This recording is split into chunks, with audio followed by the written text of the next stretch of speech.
let's start with just the Steven Stamkos situation, and that I'll kind of leave it to you to paint the canvas how you want, because I know it's a pretty full bag when it comes to an icon like him leaving Tampa. Well, absolutely, and I think we've talked about this on previous episodes, how I felt kind of all along that no matter how it looked or how it sounded, that they would smoother, calmer heads would prevail, and they'd find a way to get it done. It's hard to imagine Steven Stamkos playing anywhere else but with the Tampa Bay Lightning, having covered him since pretty much the beginning.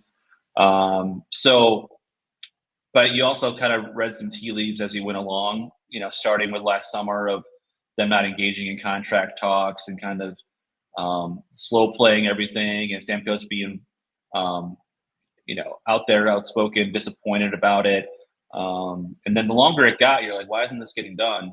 And then towards the end, when you saw the comments of him going to free agency, and then so I'm not surprised that he ended up like in Nashville. I think Nashville's a great fit, both for his family and as a team, what their needs are, and like obviously you can play in another no state income tax state, play with some good friends like Luke Shen, a good place for family, live outside of Nashville there. A team that really added a lot in the summertime and free agency in March or so. Like they're going to be a tough team for the while to deal with next season. But it just, everybody, I think you grew up as a fan, like I grew up in Detroit, and Eisman played his entire career with the Red Wings, right?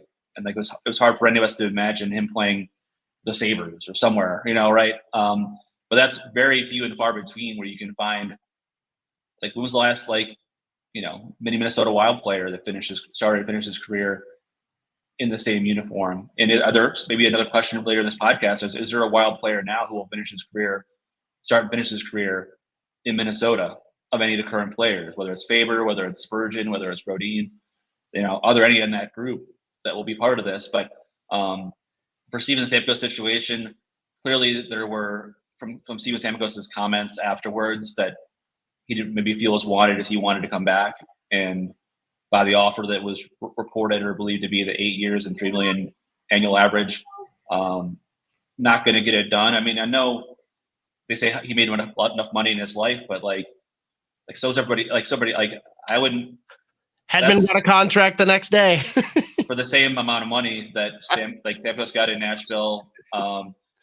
So it's not that there's animosity, but you could definitely, as a player, you want your pride. You want to feel like you're wanted and feel like you're important to the organization. And it never felt like Stamkos was a huge priority, right? They're like, oh, we'd love to have him back, and he's so important to us, but it's only at these terms, right? And then once they went out and traded Sergachev and created $15 million in space, and then didn't up their offer, like take it or leave it, we're going to sign Gensel for $9 million next day.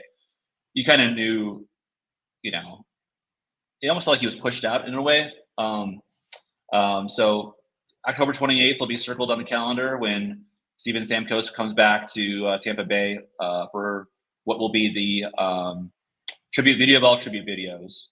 But for anybody who hasn't read it yet, he did a big story or big letter to Tampa on the Players Tribune. Steven Stamkos did, so kind of encapsulated his whole time there from expectations. But for a guy who's number one overall pick at 18, lived up to the hype and then some, right? Like how many would have loved their number one picks to be two-time Cup champion, a captain, a face of a franchise for 16 years? There aren't very many players out there like the Crosbys and those guys that have kind of lived up to that kind of hype as number one picks. But they'll have a statue outside of Emily Arena at some point, and his number will be retired next to Martin Louise and Emilien Cavalier.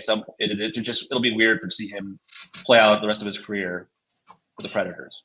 Yeah, very weird. And it's obviously like you can't even probably put into proper words the impact it might have on the locker room, but people forget this is still a 40-goal scorer in the league. Yeah. Do you think on paper, again, take away whatever changes in the locker room, on paper, Gensel and McDonough in, Sergachev, Stamkos out, Tampa Bay, better, same, worse on paper?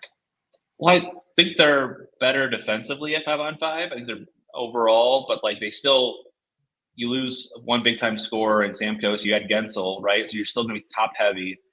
for the most part in that lineup, and you don't have the middle six help that you needed overall going in the summertime. And I know Sergachev has his warts, so he's not a perfect player, but he's still 27 years old and capable of being a number one caliber defenseman. So, that's and I love McDonough too. I think they missed McDonough the last 2 or 3 years, and so he'll be definitely step in and fill those gaps. But I don't think they've really taken a step forward. Maybe they've taken some smaller steps defensively, which is important to them to be better 5-on-5 defensively. That was their whole thing. And I guess the hindsight to this other part of it too is Lightning have lost the first round the last 2 years, and they have superstars in Point and Kucherov and Hedman, and they want to win the cup again. And so do you keep on running it back at the same time, or do you make some changes, right? And so that's the counterpoint to this whole thing is there are some franchises that maybe are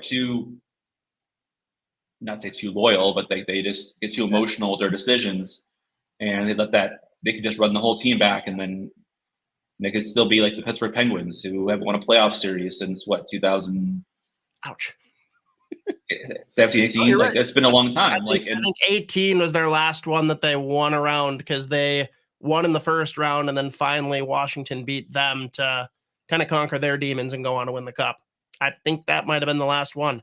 And it pains me to say that. And the one thing that's interesting for me to kind of watch too, because obviously Gensel, proven playoff performer. I understand why they want to add him.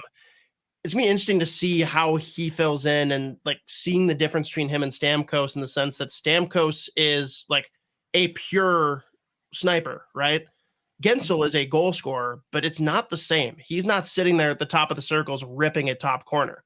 He's more opportunistic, finding the soft spots on the ice. And I mean, that's someone that probably complements Kucherov really well, but it's just, you think about their power play. How do they supplement the pure shooter, where I don't know that Gensel is necessarily that right fit? Yeah, and the power play has been a huge part of their success the last decade, right? And, maybe you have, Point's been in the bumper all the time. Maybe he goes to the, other side, or, I mean, they don't know if they have another right shot there that's kind of that. They don't have anybody that's obviously Stamkos, but they don't have that one timer on that one side, maybe unless Gensel plays that way. But I don't know. It's so if you're a Lightning fan, do you want to see him run it back and watch probably Crosby finish his career at the Penguins and then not win another playoff series? Or would you rather them do? What's that? Or maybe fans would love to see Stamkos finish his career in Tampa and then them not win go beyond the second round the rest of the time, and then watch Kucherov and Point and say that, okay, you had 2 cups, you had 3 cup finals in a row, you had a great run. I think a lot of fans would still love to have that, but when you're Julian Breezeball, you have to make decisions that are cutthroat, and they have. Yeah. And whether this works or not will kind of determine his legacy too, beyond the cups that he brought to Tampa Bay, which he was a big part of. But when you're the GM that lets Steven Stamkos walk, then that's going to be part of your epitaph too. No, for sure. And I personally, on the Crosby front, I sit in the camp of whatever makes the player happy. I'm all for. You've been a staple for the organization for 2 decades. You've got 3 cups, in Stamkos's case, 2. If the player wants to stay, I want to find a way to help them stay and be honored in that way.